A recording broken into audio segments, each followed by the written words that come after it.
Yes, indeed, a very special good afternoon and welcome to Hard Facts. Today's edition being the 12th day of February 2025. It is a very special Wednesday indeed because Dr. Majeed is back with us today. I feel like raising my shekel. Shall I? One day, and it was just 1 week. It was almost a problem. Apologies to our listeners and to members of the crew. It's okay. Thank you very much. Sometimes life does happen. Of course, but we're glad to have you back. Thank you very much. Thank you, Dr. Majeed. My name is Somi. That's Somi, short for Somi. The OTF will be joining us very, very shortly. Just needs to handle one or two things, and then she will be here to take on the reins of the show. But for now, it's just myself and Dr. Majeed. Be sure to join us on the conversation as we get into the big three on our Wednesday special edition of the Hard Facts today. You can join us on Facebook and on YouTube. Go to Nigeria Info Abuja to join in on the conversation. All right, let's get straight into it. This one here, quite an interesting one. The presidency, in the person, or rather the person of the special advisor to the president on policy communication, made a statement today saying that the beginning and the foundation of irresponsible protesting was the End SARS movement. He made this comment while on an interview earlier this morning, and while acknowledging the right to protest as a democratic principle, he emphasized the need for organization and adherence to the rule of law. In his words, I quote, "Any protest that is not organized, the government can't sit back and see all Nigerians affected," he stated. He argued that previous protests in Nigeria were more structured and responsible compared to the hashtag End SARS movement. And, you've also refuted claims that the government used force to shut down the End SARS protest, suggesting the involvement of external forces and acknowledging a lot of misadventure by law enforcement. These were the words. He also criticized the role of international media, naming a few of them, as a matter of fact, and accusing them of exaggerating events. And these statements were made by the special advisor to the president on policy communication. I felt the need to come back and mention the role of Mr. Bwala, who was making these comments, because, I think, perhaps I'll let you wade into this before I even talk about what I think, but there seems to be a sort of a disconnect, I think, when it comes to the handlers, if you call them that, the people who are in charge of communicating the position of this administration. I don't know if there seems to be a disconnect, but I'll let you just get into that straight away. I saw the look on your face when we started. Ordinarily, I also think that, comments like this and from the fellow ordinarily shouldn't gain public attention or shouldn't be worthy of our time to discuss, such an important platform, because for somebody who's supposed to be a communicator or a policy, is it communication, essay on policy communication, right? Yes. Who probably, I don't know whether he's not prepared for the job. I do not understand how this has got to do with the policies of a government is supposed to be communicating. I don't know what the correlation between End SARS protests. This is classic disinformation, classic propaganda coming from somebody who's supposed to be working at the highest level of the highest office in the land. I say this because, contrary to what he said, and for as many times as anybody like him who said the same thing would be here by the grace of God to debunk this narrative, one of the most organized protests I have ever seen or witnessed anywhere in the world was the End SARS protest in Nigeria. The most organized. Those children are more organized than the leadership of all political parties, including the APC and the PDP put together, in terms of integrity, organizational skills. These guys will protest. First, they came together across religious lines, Muslim, Christians, Northern and Southerners, and formed a ring and showed us what national unity meant. So on a Friday, the Muslim compatriots will pray Jumat and the Christians will surround them. On Sunday, the Christian compatriots will conduct their church services and the Muslims will surround them. They showed us what our elders could not do, could not achieve in over 60 years we've been an independent country. These guys showed us how to be Nigerian. These guys will protest, and before they would not leave a protester without sweeping up the entire debt. All of the materials that they used, the feeding material, they will gather them. They were so responsible. Now, they contributed money among themselves. Nobody could trace, nobody knew who funded this guy because it was fair funded. Every penny was judiciously utilized and accounted for. The pain of the government then and now is that they couldn't break into their ranks to compromise them because there was no clear leadership. Other than there was no clear leader, but there was a leadership.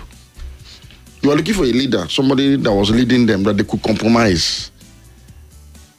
They didn't get such people, but there was a leadership because what matters is leadership and not a leader. I've seen countries that have functioned without a prime minister for months. And institutions are working. Belgium is such a country, for example. So these guys had a leadership. What is real leadership? Service to the cause. But they didn't have a leader. And there's nothing wrong with that. That was sophistication of the highest order.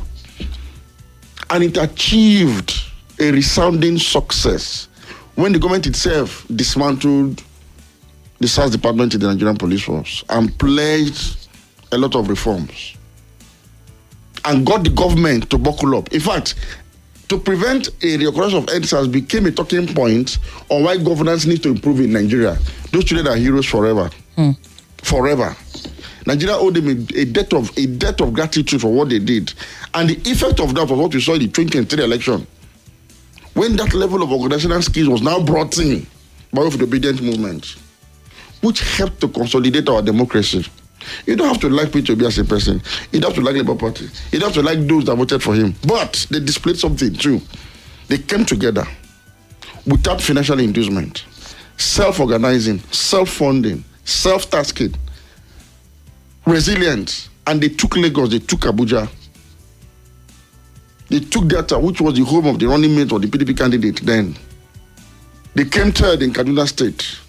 They caused such a disruption that they ended up winning 11 states plus the FCT 12, alongside the two other leading candidates. That was phenomenal.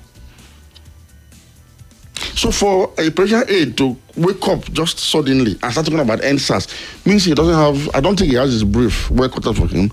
I don't think those who gave him this job gave him the KPIs, and I don't think he's being monitored to make sure that he's complying with those KPIs, because I don't understand how this has any correlation at all with the policy of the government is supposed to be communicating and getting Nigerians to understand the intention behind the policies of this government. So I don't know where he's coming from. I don't know.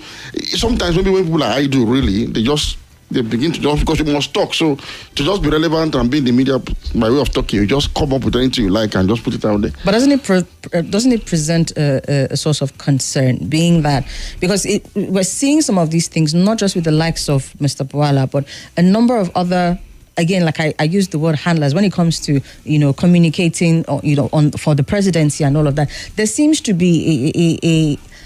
be a format, I think, with the handlers. I mean, the likes of Mr. Nanuga too gets on his own tirade sometimes, and it makes you wonder. I mean, you see the president looking like he has a handle on some of his appointees and all of that, but I mean, he's telling the minister to present reports to the general public, you're giving them information, but then when it comes to people who are handling his communications and all of that, it seems to be a bit lax. I mean, it's like we on the time with my protests. We saw how agents or fifth columnists tried to infiltrate the protests. Violence was introduced when fifth columnists began to be here and there. And to attack protesters. We saw it in Lagos. It was when the young ones left the street. The organized, the real protesters left the street out of combined onslaught of security agencies. Thugs are the instance of fifth columnists. That the angry mob on whose behalf this today we are protesting to say the government, we need to improve. The hollow those that we are trapped in that crucible or that pressure cooker of despondency had to now come out to vent their anger. What saved Nigeria was because they found warehouses where rice and other foodstuff were stored. So momentarily, when they stumbled on rice, they had some food, some comes to us to eat next day. That was time. But lesson from that was that listening to those decent people that are protesting. When protesters come and listen, you act, you bend down. I mean, don't act and you dismiss protesters. And you wave them off by the, just in the hand, you feel they don't have anything to say. The ass is trying to do now. There are people that are all the way, that are angry that you are made who belongs to my system. Who belongs poor people that hope for help. That's the made us that way. If it's the will of government that I know who belongs, I will not be angry.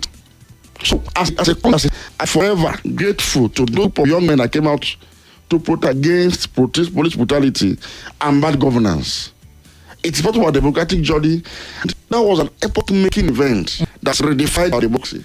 That should actually come out and ask for their rights. So for anybody who's supposed to be serving the democratically elected government to be poo-pooing on such a momentous event, I don't know where he or she is coming from, really. Well, perhaps we have given it even a little more time. But in any case... But we ought to... But the concern is, what is the direction? But what do you expect, really? Somebody was in APC. Nothing is not defended about this. He defended. There's no policy that was decided by the public and rightly so. It's really defense of APC. Here you see, this was done to him, PDP, and actually changed the same position. The one thing he didn't say about this president, so he can come and accept the appointment and defending the same man. What are you really expecting? All right, let's go on a break, really and truly, and we'll come back. The big three is still on with Dr. Majeed Dahiru. Stay with us, don't go anywhere.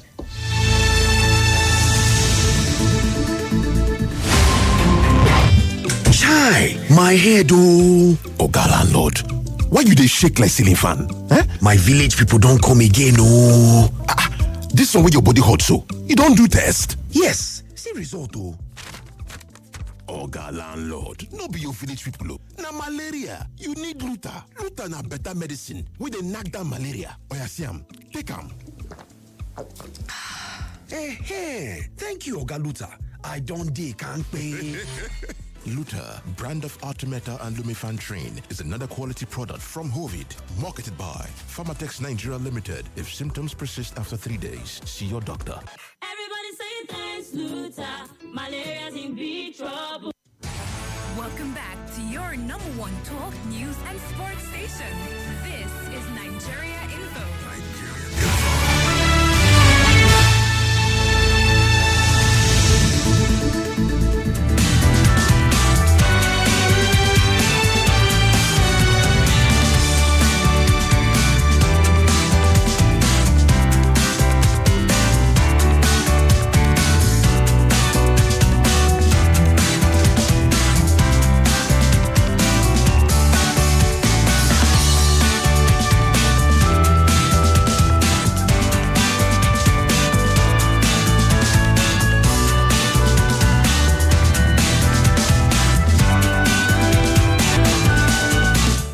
Are back on your number one talk station 95. Dr. Majeed is in the building and joining a conversation. Make sure to go to our YouTube channels and get your thoughts on the reason today. We see that after the back and forth, after a lot of trying to consolidate on this, rejections here and there, the House of Representatives today consolidates the House, and the lawmakers have begun debate on the general principles of the bills ahead of passage for second reading. The consolidation of the bills followed a motion by the House Leader following the leave and Speaker Abbas Hajuddin. And the bills they have consolidated include a bill to provide for the assessment, collection, and accounting for revenue to federal government. It also says the powers and functions of tax authorities and for related matters. One of the bills. The second one is a bill for an act to repeal the Federal Service Estimate, the FRS Act number 13, 2007, and enact the Nigerian Revenue Service Establishment Bill, and established the NRS, which is Nigerian Revenue Service, which will be charged with the powers of assessment, collection, and accounting for revenue applicable to the federal government of the related matters. You also have a bill for an act to establish the Joint Revenue Board, the Tax Appeal Tribunal, and the Office of a Tax Ombuds, or for harmonization, coordination, and settlement of disputes arising from revenue administration in Nigeria and for related matters. And lastly, a bill to repeal certain acts on taxation and legal frameworks and tax, providing transactions and instruments for related matters. So the debate has officially begun to consolidate all of these four bills. Do you think to move forward finally on this? If this so can pass convene, do you think that we still need to take it back to the drawing board and understand really and truly the implications of these taxes, or do you think that we're good to go at this point? There is an ambiguity now around this whole matter, and that crowd was hovering over the entire. And I'll tell you why. Something go on the news at the Nigerian Forum. Now decided back the president's reform bills after initial disagreements. And that means it was reported that President in the one of the part of our committee that put up this proposition in as an executive bill. And so that would have seemed to hold the rest. On them would be smooth sailing, right? But it's a problem. It was just was out there in news that governor now back president's reform bills. The statement, the detail of the opposition seems to suggest otherwise. For instance, the most contentious appeal, according to governors, what about now? Is like telling that you're backing me, but what you have done essentially is to turn what I brought to you upside down on proposing. Whereas the issue of derivation on VAT, that it would increase derivation in the distribution framework of VAT to 60%, which has created a lot of crashes or controls of guns or something that we are playing that like now is really the main issue. The governors came up with the formula that retained quality as a base for distribution, but as the largest component of the sharing formula, which is 50%.